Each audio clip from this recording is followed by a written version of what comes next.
lorsqu'elles avaient libéré la ville de Tombouctou il y a maintenant une semaine.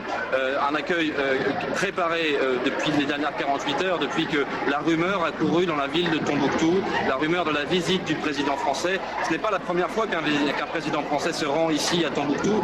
Tous les présidents de la Ve République, à l'exception de Nicolas Sarkozy, avaient visité la ville de Tombouctou, s'étaient inclinés sur les trésors historiques qui sont contenus dans cette ville.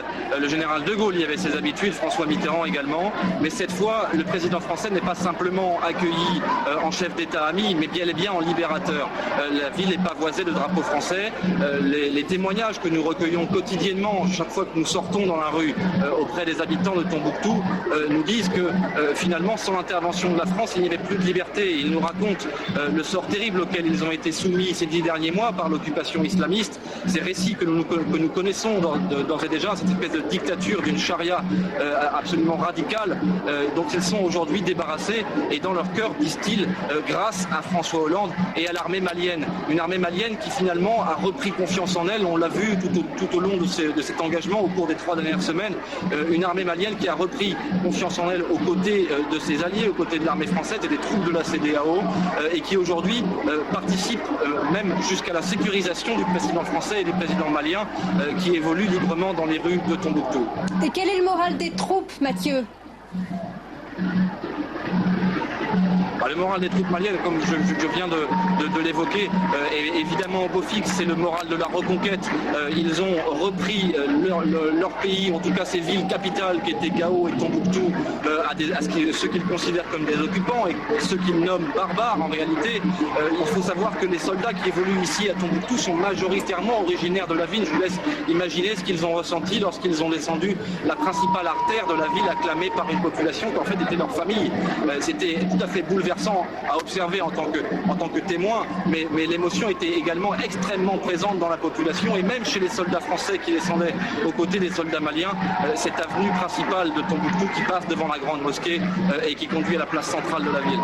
Et y a-t-il en ce moment une pause de la part des troupes françaises dans la traque des djihadistes ou pas? Est-ce qu'on est dans l'attente des détachements africains ou est-ce que les troupes françaises vont s'engager dans la traque contre les djihadistes qui se sont repliés dans le nord et dans les montagnes?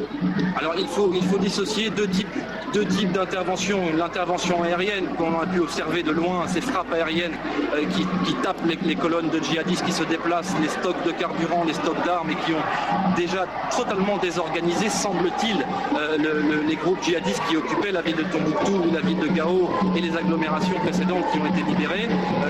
Ces frappes aériennes qui ont forcé finalement les djihadistes à quitter les grandes agglomérations. Cette première phase aérienne n'a jamais cessé.